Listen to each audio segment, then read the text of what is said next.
자, 여러분은 혹시 여러분의 지금의 삶에 만족을 좀 하십니까? 오랜만에 손들기 조사를 해볼까요? 나는 좀 만족한다. 꽤 많아요, 꽤 많아요. 좋습니다. 만족 못하는 이들도 이들이 소수 있는데, 그래도 만족하는 분들이 훨씬 많은 것 같습니다. 되게 감사하네요. 만족 못하는 이들은 따로 한번 만나서 이야기를 조금 들어보고 싶다는 생각이 듭니다. 저는 20대를 돌이켜보면 여러분들이 되게 부럽습니다. 왜냐하면 전 20대 때 제 삶에 그다지 만족하지 못했어요. 별로 만족했던 적이 없습니다. 뭐 조건이나 상황이 어려운 것도 뭐 영향은 있었겠지만 조건이나 상황이 불만족스러웠다기보다는 돌이켜보면 제 삶의 모양새가 제가 원하는 모양새와는 좀 달랐던 것 같아요. 그러니까 내가 바라는 삶의 모양새가 있고 어떤 그런 모습들이 있고 제가 지금 살고 있는 현실의 모양새가 있는데 이 모양새가 안 맞았던 거죠. 좀 더 이야기를 풀어보면 저는 20대 때 저를 돌이켜보면 욕심이 진짜 많았던 것 같습니다. 어떤 욕심이 많았냐면 인정 욕구가 진짜 많았던 것 같아요. 그래서 저는 저와 친하게 지냈던 형님이 저를 보고 이렇게 말한 적이 있어요. 너는 인싸가 되고 싶어하는 아싸야. 너는 그런 놈이야. 이렇게 얘기했던 적이 있습니다. 그때는 그 말 듣고 뭔 소리야 했는데 지금 돌이켜보면 그 말이 제 20대의 저를 표현해주는 정확한 문장인 것 같아요. 그 당시에 저를 돌이켜보면 저는 되게 중심에 있고 싶어 하는 사람이었습니다. 그래서 맡았던 것도 꽤 많아요.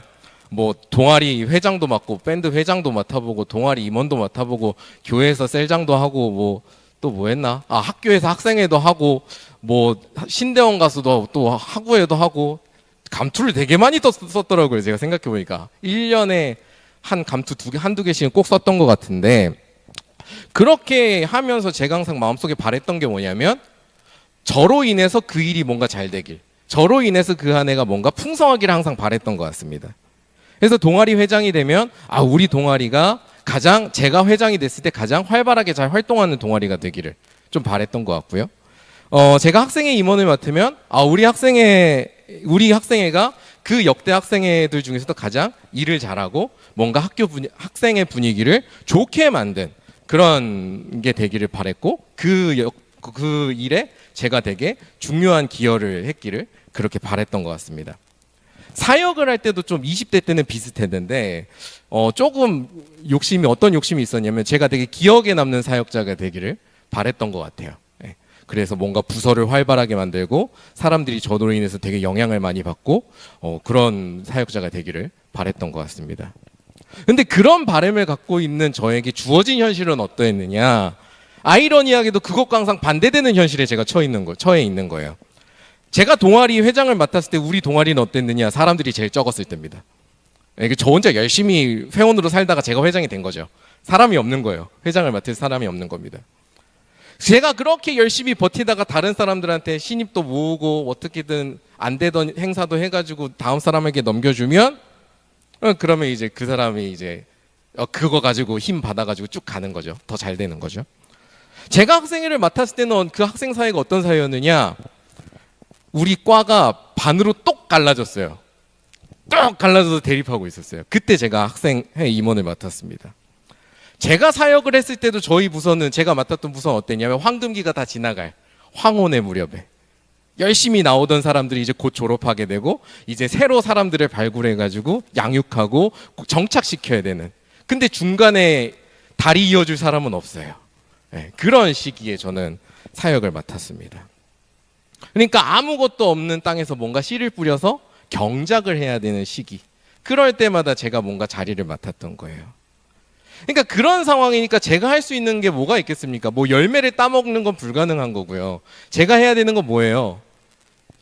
고군부투하면서 그 자리를 버티는 것뿐이었습니다. 버텨야 돼요. 그냥 할 수 있는 것들이 많지 않으니까 버티는 겁니다. 그렇게 버티다가 아까 말씀드렸듯이 자리를 넘겨주면 제가 뿌려놓은 씨가 있으니까 이제 나무가 자라고 거기서 열매를 맺고 그 다음 사람들이 열매를 취하는 거죠.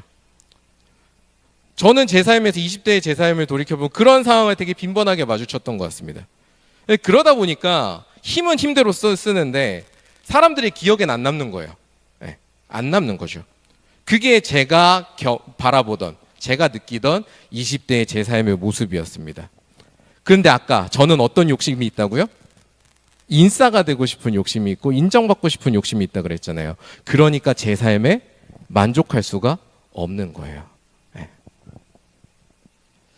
저와 비슷한 궤적의 삶을 살고 있는 사람이 혹시나 여기 있다면, 혹은 저와 비슷한 생각을 해보신 분들이 있다면 아마 오늘 우리가 만날 제자에게 좀 깊이 공감할 수 있지 않을까 생각을 해봅니다. 오늘 우리가 만날 제자는 안드레인데요. 오늘 우리가 본문을 함께 살펴보면서 이 안드레가 어떤 인물이고 또 이 안드레를 통해서 주님께서 우리에게 어떤 말씀을 건네시는지 살펴보면서 우리의 삶을 한번 돌이켜보는 시간을 가지면 좋겠습니다. 자, 성경에서 드러나는 안드레의 모습을 보면 제가 방금도 말씀드렸듯이 저와 같은 사람들, 기억에 남지 않으나 기억에 남고 싶어하는 사람들, 그런 사람들과 비슷하다는 느낌을 받게 됩니다. 왜냐하면 안드레가 딱 그런 사람이거든요.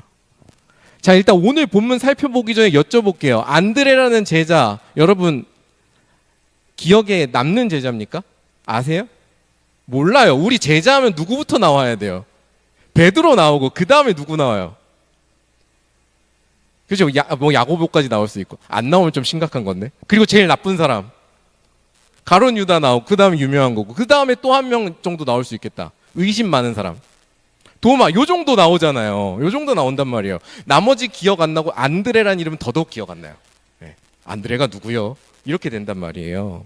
안드레는 진짜 기억이 안 나는 인물입니다. 존재감이 없는 인물이에요. 근데 오늘 이야기, 그 성경을 봤을 때 안드레가 나오는 몇몇 구절인데 그 중에서 오늘의 본문이 그 중 하나가 되겠습니다.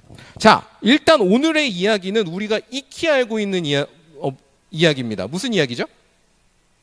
오병이어의 이야기입니다. 자, 오병이어의 이야기로 한 번 더 질문을 드려보죠. 여러분, 오병이어에서 우리가 주로 기억하는 인물들이 있어요. 누굽니까? 첫 번째, 일단 예수님 떠올라야죠. 기도하시고 나눠준 예수님. 그 다음 두 번째 누가 기억나요? 누구요? 그렇죠, 어린아이가 기억나요. 이 물고기 5마리가 딱 5개와 물고기 2마리를 갖고 있던 어린아이가 우리는 기억납니다. 누구나 이 말씀을 읽을 때면 예수님과 어린아이를 기억하지요.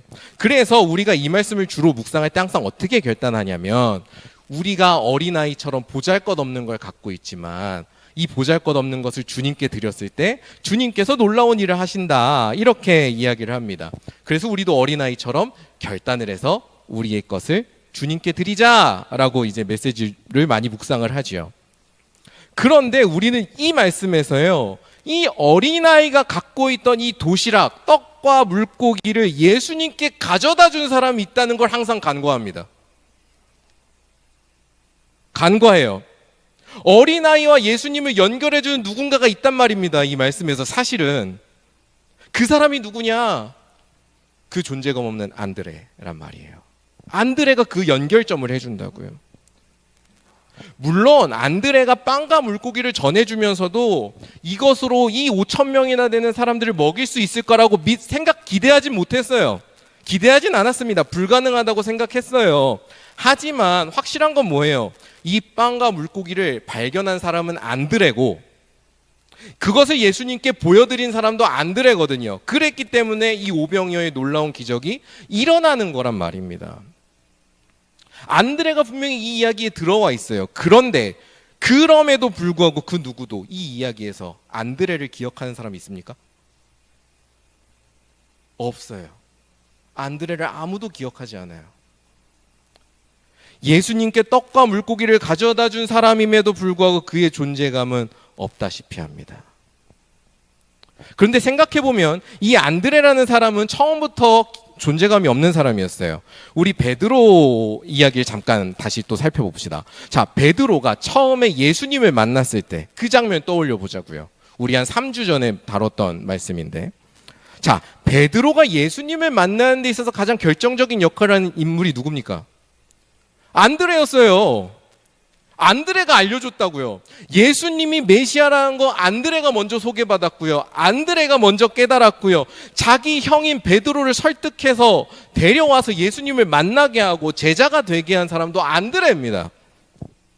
그런데 이 베드로 앞에 안드레라는 사람이 있었다는 걸 기억하는 사람은 아무도 없습니다. 우리는 누구만 떠올려요? 예수님의 수제자인 베드로만 떠올립니다. 그러니까 이 안드레라는 사람은 어떤 사람이에요? 분명히 뭐 꽤나 중요한 일을 하는 것 같거든요. 뭔가 역할을 하고 있거든요. 하지만 스팟라이트는 항상 빼앗기는 사람입니다. 그 사람에게 조명이 가지 않아요. 중요한 자리마다 그 사람이 있는 것 같거든요. 근데 그 사람이 비춰지지 않습니다. 그 사람을 통해 중요한 일이, 놀라운 일이 일어나는 것 같아요. 하지만 그 열매와 칭찬은 다 다른 사람에게 빼앗기는 사람과도 같다고요. 우리가 살아가면서요, 안드레와 같은 경험을 할 때가 있습니다. 수고는 내가 다 했어요. 진짜 열심히 했어요. 근데 다른 친구가 칭찬받을 때가 있지요. 그런 경험을 한번 해보셨을 겁니다. 교회 안에서도 그런 경험을 해보셨을 분들이 계실 수도 있을 것 같아요. 내가 정말 열심히 섬겼어요. 내가 열심히 봉사했어요. 근데 그때는 아무리 열심히 해도 티가 나지 않아요. 열매가 없어 보입니다. 사람의 참여도 낮은 것 같고, 내가 열심히 하는 걸 사람들이 알아주지도 않는 것 같고, 그러다 보니까 나 혼자 더 많은 것들을 감당해야 되고 그럴 때가 있습니다. 그렇게 고생을 하지만 사람들은 전혀 봐주지 않아요. 근데 그렇게 내가 수고하고 헌신하고 닦아온 것들이 다른 사람들에게 주어졌을 때, 다른 사람들이 와서 그것을 가지기 시작했을 때, 거기서 열매가 맺어지게 되면 사람들은 칭찬을 시작하지요. 누구를? 그 열매를 따낸 그 사람을 칭찬하기 시작합니다. 저 사람이 왔더니 잘 되기 시작하네. 저 사람이 왔더니 이 우리 교회가 청년부가 활발해지네. 칭찬받기 시작합니다. 그런 상황을 마주하게 되면, 여러분이 앞으로 살다가도 그런 상황을 마주할 수 있을 텐데, 그런 상황을 마주하게 되면 한편으로는 잘 돼서 기쁘기도 하죠. 잘 돼서 기쁘기도 하지만 괜히 한편으로는 마음이 서운해지는 내 자신을 발견할 때가 있습니다. 나의 수고와 헌신은 전혀 기억되지 못한다는 아쉬움. 그래서 나는 진짜 대단치 않은 사람이구나 하는 뭔가 자존감이 깎여 나가는 그런 마음들. 나는 그냥 징검다리와 같은 사람인가 봐.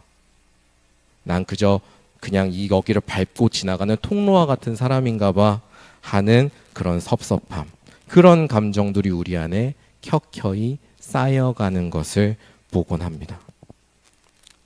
문제는 이런 경험들, 서운함들과 이런 아쉬움들이 내 안에 쌓이다 보면 우리가 무기력한 사람들이 될 수 있다는 것이요. 굳이 내가 열심히 안 해도, 내가 아니어도 잘 될 텐데 나는 그냥 적당히 시간을 버티다 가면 되는 거 아닌가? 내가 있는 직장에서건 혹은 학교에서건 혹은 여러분 교회에서건 그런 자세로 우리가 살아갈 수 있게 된다는 것이죠. 삶에 대한 열정을 잃어버리게 되고 체념하게 될 수도 있습니다. 그리고 이러한 무기력이 무서운 것은 하나님과 나의 관계에도 영향을 미칠 수 있기 때문이죠. 자기 삶에 무기력한 사람이 하나님의 사랑을 신뢰할 수 있을까? 저는 어렵다고 생각합니다. 자기 삶에 체념한 사람이 내가 하나님의 존귀한 자녀야 라고 말할 수 있을까? 그것을 온전히 누릴 수 있을까? 매우 어렵다고 생각합니다. 결국에 무기력과 체념에 사로잡히다 보면 하나님께서 나를 존귀하게 여기신다는 그 사랑의 마음도 점점 멀리 느끼게 되고, 그렇게 되다 보면 우리의 신앙생활 혹은 우리가 하나님께 고백하는 이 마음 또한 정체되어 버릴 수 있다는 것이죠. 그러면 우리는 사실 하나님을 향해서 계속 성장해야 되는 사람들인데, 우리의 무기력과 혹은 우리의 체념이 그러한 성장에 큰 걸림돌이 될 수 있다는 겁니다. 혹여나 우리가 지금 그런 상황에 빠져 있거나 혹은 이제 그런 상황이 우리에게 찾아오게 되었을 때 우리는 어떻게 그 상황들을 견뎌내고 극복할 수 있을까요? 사실 오늘 말씀을 읽어보시면 그 극복 방법이 나와 있지 않습니다. 어떻게 극복하라는 말씀이 없어요. 다만 근데 우리의 말씀이 묵상하고 있으면 알려주는 게 한 가지 있는데요. 안드레와 같은 삶을 바라보는데 지금 제가 말씀드린 관점과는 또 다른 한 가지의 관점이 있다는 것을 알려줍니다. 사람의 시선, 세상의 시선으로 볼 때는요, 안드레의 인생은 참으로 사소한 인생입니다. 성경의 이야기를 그렇게 많이 읽는데 그 중에서도 유명한 이야기인데 거기서 하나도 눈에 들어오지 않는 인생이죠. 그저 스쳐 지나가는 인생입니다. 안드레에게 우린 주목하지 않아요. 왜 그럴까요? 왜 그럴까요? 세상이 우리를 바라보는 관점은요, 우리가 이뤄놓은 결과물을 가지고 판단하기 때문입니다. 우리가 이뤄놓은 업적을 가지고 우리를 평가한다고요. 과정이 중요하다는 이야기를 하죠. 하지만 우리 마음속엔 항상 뭐가 깔려 있어요? 과정이 중요하지만 그것보다 항상 뭐가 더 중요합니까? 결과물이 더 중요하죠. 그런 관점으로 보면요, 안드레는요, 기억에 남을 수 없는 인물입니다. 이 사람이 만들어낸 게 없단 말이에요, 지금. 이 사람이 직접적으로 만들어낸 게 없어요. 이 사람은 진짜 징검다리와 같은 사람이거든요. 없어요. 그러나 성경은 이와 다른 또 하나의 관점이 있다고 이야기를 합니다. 또 다른 삶을 바라보는 관점이 있다고 이야기를 해요. 여러분 한번 생각을 해봅시다. 만약에 성경의 관점이 우리가 지금 이야기하는 관점과 같다면, 세상의 관점과 같다면 오늘 본문에서 굳이 안드레라는 사람이 나올 필요가 있을까요? 전 없다고 봐요. 우리가 판단하는 것과 우리가 인지하는 것과 성경이 보는 게 같다면 안드레는 없어도 되는 인물이에요. 제자들 중 한 사람이 그렇게 했다고 얘기해도 된단 말입니다. 오늘 말씀의 이야기를 풀어가는 데 있어서 안드레는 있으나 없으나 크게 상관이 없는 인물이에요. 떡과 물고기를 전해준 징검다리가 안드레다, 시몬 베드로의 형제 안드레다 말하지 않아도 그냥 누군가가 그렇게 했다, 제자 중 한 사람이 그렇게 했다라고 얘기해도 전혀 문제가 되지 않습니다. 근데 그럼에도 불구하고 성경은 이 사건 가운데 안드레가 있었노라고 이야기한단 말입니다. 안드레가 있었대요. 시몬의 형제 안드레가 있었다고. 예수님의 기적에 사용된 떡과 물고기가 다른 누구가 아니라 안드레를 거쳐서 전달되었노라고 굳이 이야기를 하고 있습니다. 왜 성경은 굳이 이렇게 이야기하는 것일까요? 어째서일까요? 그것은 지금 안드레가 자기에게 맡겨진 역할, 어떤 역할이에요? 어린 아이와 예수님을 이어주는 징검다리의 역할, 그 다리의 역할을 지금 안드레가 감당하고 있기 때문에 그렇습니다. 좋은 결과를 내었는가, 혹은 이 사람을 통해서 뭔가가 대단한 게 업적이 눈에 띄는가, 이것이 중요한 것이 아니라 무엇을 보는 거예요? 안드레에게 맡겨진 역할에 안드레가 충실했는가, 하고 있는가, 이것을 바라보는 겁니다. 이것이 바로 성경이 사람을 바라보는 관점이고요, 하나님께서 우리를 바라보시는 관점입니다. 우리는 안드레에게 주목하지 않습니다. 그에게서 어떤 배울 만한 점이나 특출나는 점을 발견하지 못하기 때문에 그래요. 이 이야기 가지고 우리가 안드레에게서 뭘 배워야겠다고 떠올리겠습니까? 안 떠오른단 말이에요. 베드로가 겪은 일, 요한이 겪은 일, 도마가 겪은 일이 훨씬 임팩트가 크잖아요. 그래서 우린 거기서 교훈을 끌어냅니다. 우리가 만나는 안드레는요, 그냥 조금 의심이 있는, 예수님에게 대해서 이게 될까요? 묻는 그냥 평범한 제자 일과 같은 사람이에요. 그런데 예수님께서, 하나님께서는 이렇게 말씀하시는 겁니다. 그 보잘것없는 행동이, 믿음도 완전치 않아요. 반신반의해요. 그러면서 행한 이 행동이 오히려 예수님과 어린아이를 연결해주는 역할을 하고 있고, 예수님의 능력과 이 5,000명의 사람들을 연결해주는 징검다리의 역할을 하고 있다, 연결고리의 역할을 하고 있다고 말씀하시는 겁니다. 놀라운 기적을 위해 스쳐 지나가는 징검다리와도 같았어요. 세상 사람들은 그 징검다리를 다 잊어버렸습니다. 하지만 하나님만큼은 그 안드레를 기억하시고 그가 그에게 맡겨진 일을 다 감당했노라, 그의 역할을 했노라 말씀하시고 기억해 주신다는 겁니다. 아까 베드로와 예수님의 만남도 마찬가지예요. 세상은 베드로를 기억합니다. 하지만 성경은 베드로와 예수님 사이에 굳이 안드레가 있었다고 이야기를 합니다. 사람들은 다 잊어버렸어요. 하지만 하나님께서는 그 순간에도 안드레라는 징검다리가 있었음을, 그리고 안드레가 그 역할을 잘 감당했음을 말씀해 주시는 겁니다. 나만큼은 그것을 기억하고 있노라 말씀해 주신다는 거죠. 하나님께서는 이 자리에 있는 우리도 동일한 관점으로 바라보십니다. 하나님께서는 우리가 이뤄놓은 어떤 성취나 우리가 한 어떤 결과물을 보고 잘하였노라 라고 말씀하시지 않으십니다.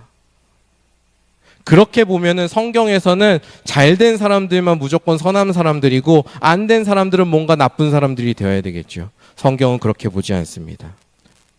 하나님께서는 우리 각자에게 맡겨주신 것, 우리 각자에게 지금 주어진 것을 충실하게 잘 감당했는지를 보고 잘하였다고 말씀을 하십니다.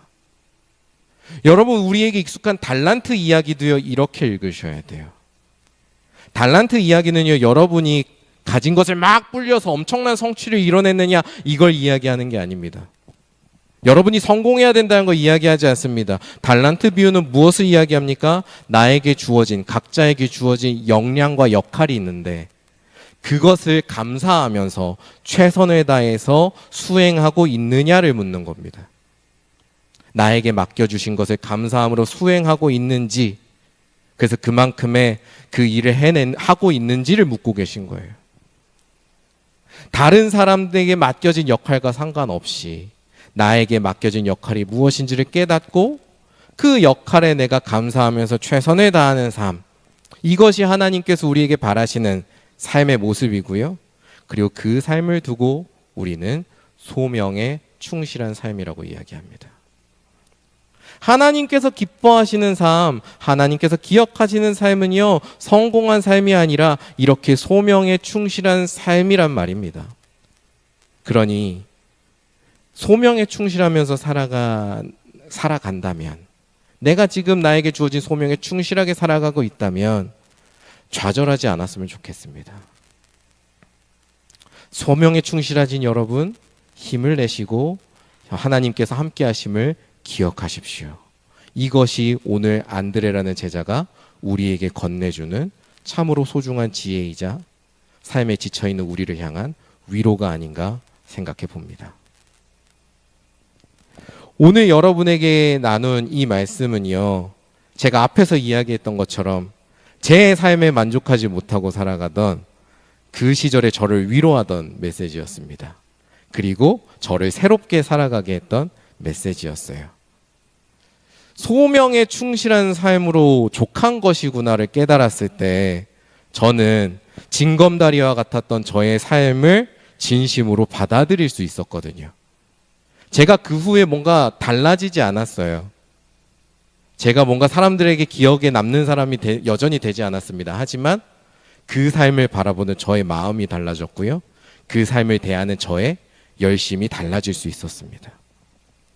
그리고 저는 지금도 그런 삶에 충실하면서 제게 맡겨진 일들을 감당하려고 노력하고 있어요. 그 시절에 제가 깨달았던, 하나님께서 들려주셨던 말씀을 제가 안드레에 대해서 말씀을 살펴보다가 다시금 만나게 되었던 거죠. 그 말씀을 다시 한번 만나고 여러분들에게 나눌 수 있게 돼가지고 저는 이번 한 주 말씀을 준비하는 것이 제 개인적으로 참으로 반갑고 감사하고 되게 기뻤습니다. 혹여나도 스스로를 작다고 생각하는 지체들이 있다면 여러분에게 맡겨진 소명의 자리를 한번 바라보셨으면 좋겠습니다.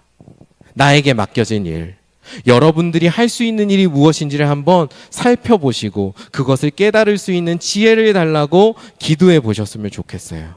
그러면 하나님께서 보여주실 겁니다. 여러분에게 맡겨진 일이 무엇인지, 그 소명이 무엇인지 알게 하실 거예요. 그러면 그 일을 최선을 다해서 한번 섬겨보십시오. 사람들이 뭐라고 하든 말든 상관없이, 사람들이 여러분들이 멋있다, 어떻다 평가하는 것과 상관없이 그 일을 한번 해보십시오. 여러분에게 맡겨진 일이 너무나 작아 보일지도 모릅니다. 내가 이 정도밖에 안 되는 사람이라고? 내가 겨우 이거 한다고? 라고 그런 마음이 들지도 모릅니다. 사람들이 몰라줄 수도 있습니다. 너 하는 일 있니? 라고 물을지도 모릅니다. 너 교회에서 도대체 뭐 하니? 라고 물을지도 모릅니다. 하지만 괜찮습니다. 왜냐하면 아까 우리 찬양 인도자가 이야기했던 것처럼 사람들이 몰라주고 사람들이 알아봐주지 않고 스쳐 지나가는 그 작은 일들을 하나님께서는 다 모으시고 기억하셔서 하나님의 놀라운 일을 행하실 것이기 때문입니다. 오병이어의 이야기에 안드레라는 그 사람이 펼친 작은 이야기가 함께하고 있습니다. 그런 것처럼 여러분을 통해서 이루실 하나님의 이야기에도 여러분의 이름이 어떤 방식으로든 남아 있을 것입니다. 오늘 우리에게 주어진 삶에 감사하면서 한번 힘을 내봅시다. 그리고 우리를 통해서 일하실 하나님을 한번 기대하면서 기뻐합시다. 그렇게 한 걸음 한 걸음 나와 수많은 사람들 우리를 통해서 이루어 가실 하나님의 역사를 바라보면서 우리에게 주어진 걸음을 한 걸음 한 걸음 묵묵하게 걸어 나아가는 귀한 형제자매들 되시길 주님의 이름으로 간절히 축원합니다.